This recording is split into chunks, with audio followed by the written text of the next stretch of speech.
mission ou démission?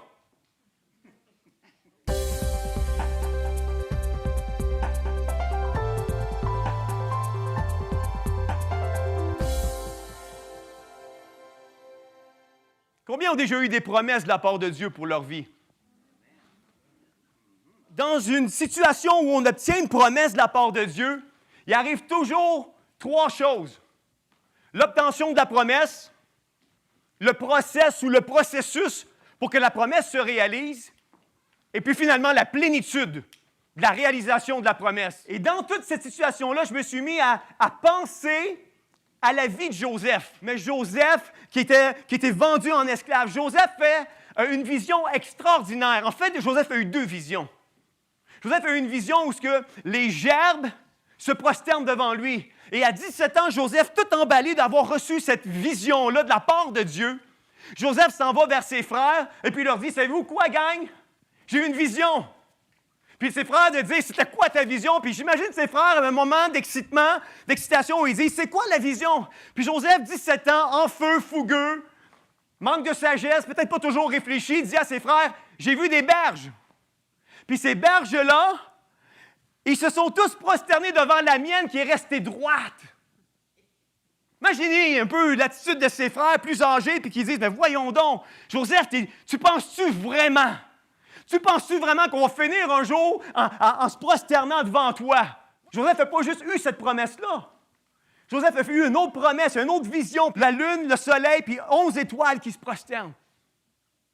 Joseph, il va voir son père et il dit, « Hey, papa, j'ai eu une 2e vision.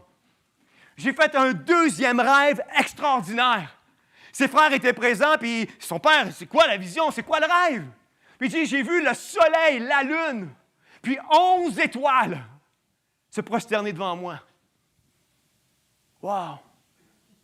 C'est gloire à Dieu pour ces rêves-là. J'arrive très, très tôt le matin, je suis dans mon temps de prière, et puis je m'assois, puis je me mets à juste méditer, puis juste essayer d'entendre la voix de Dieu, puis Seigneur, parle-moi, puis donne-moi moi aussi des visions, donne-moi moi aussi des songes, puis tout d'un coup, Dieu me donne une vision.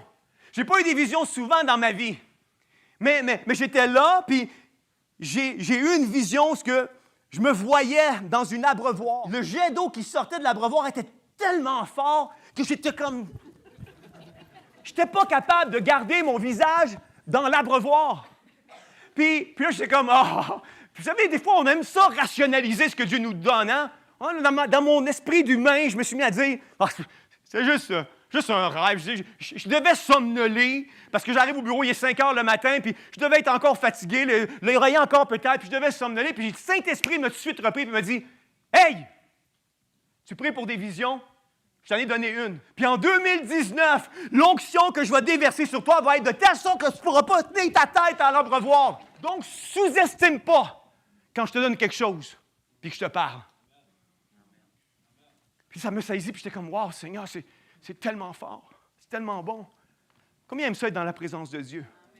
Mais une fois que la promesse a été donnée, il vient un processus pour voir la réalisation de la promesse. C'est jamais garanti comme ça. Il vient une réalisation, il vient un processus. Puis souvent, le processus, c'est de vivre l'opposé de la promesse. Souvent, le processus, c'est de vivre le paradoxe de la promesse.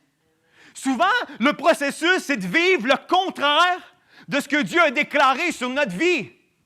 Parce que c'est dans le contraire que Dieu est en train de nous former et nous équiper pour l'appel qu'il a déclaré sur chacune de nos vies. Joseph a fini dans une citerne. Joseph a été vendu en esclavage aux Madianites, aux islamistes, ismaélites du temps. Une fois vendu en esclavage, le contexte de l'époque, c'est une fois que tu étais vendu en esclavage, tu demeurais un esclave. Tes enfants étaient esclaves, puis les enfants de tes enfants, c'était des esclaves. Imaginez-vous, Joseph a une vision extraordinaire. Il voit les berges, il voit les étoiles se prosterner devant lui, puis il finit comme esclave. La promesse attarde pour te rentrer dans un processus. Joseph a été vendu en esclavage à 17 ans. Une dizaine d'années plus tard, il est en prison. Il n'a toujours pas vécu la promesse. Il y a des gens qui ont des rêves en prison. Ils demandent à Joseph s'ils peuvent interpréter le rêve. Je ne sais pas pour vous. Peut-être que moi, dans ma nature, j'aurais dit, écoutez, boys, il y a 10 ans et plus en arrière, j'ai eu 2 rêves.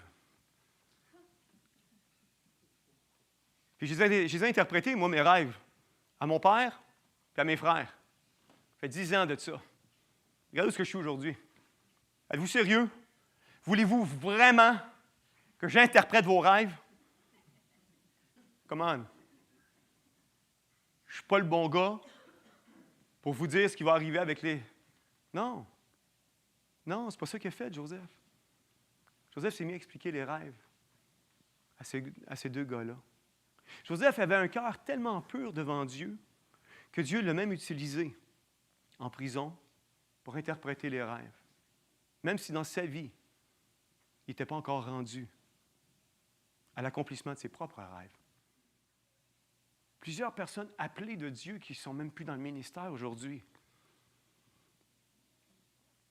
Il y avait des promesses, mais sont morts dans le processus.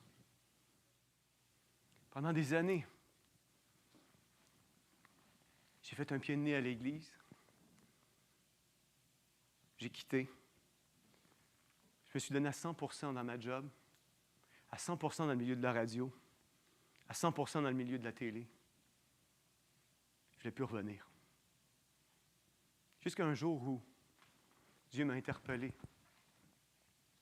Dieu me dit, veux-tu mourir dans le processus? Ou tu veux vivre ma plénitude? Comment, si on veut vivre le réveil, il faut être capable de se pardonner les uns les autres? Il y en a trop qui crucifient leurs rêves dans le processus à cause des blessures, à cause des candidatons, à cause de la critique, à cause du murmure. Tu es ce que tu fais dans le secret. Quand personne ne te voit, quand il n'y a pas de témoin, quand tu es tout seul, c'est là quelle est ta valeur. C'est ce qui définit qui tu es. Joseph était ce qu'il était dans le secret devant tous. Parce que quand tu es capable d'être en prison, puis tu es capable d'être dans la maison de Potiphar puis résister, puis tu es capable de vivre tout le châtiment, puis le paradoxe, puis le contraire de la promesse que tu as eue pour ta vie, puis de continuer à être dans la présence de Dieu, puis de louer Dieu, ça, pour moi, c'est de l'authenticité. C'est la même chose dans nos vies. Dieu nous a donné le processus. Dieu nous dit dans le processus, fais juste rester accroché. Alors, regarde ni à droite ni à gauche, fais juste rester focalisé sur moi, parce que le processus, c'est l'université dans laquelle je t'ai emmené pour te former à rentrer dans la destinée que j'ai pour toi. Ça a pris 13 ans entre la réalisation de sa promesse et la plénitude de la promesse. Le royaume de Dieu ne marche pas comme nous, ici, sur la terre. On doit connaître les principes du royaume. Le principe du royaume, c'est Dieu t'a fait une promesse. Dieu dit des choses extraordinaires sur ta vie. Dieu a un plan, il y a des projets préparés d'avance pour toi. Dieu veut que tu brilles, puis que tu témoignes son nom, puis que tu rentres dans ta destinée. Mais entre la réalisation complète de ta destinée, puis le jour où il t'a donné la promesse, il y a un processus.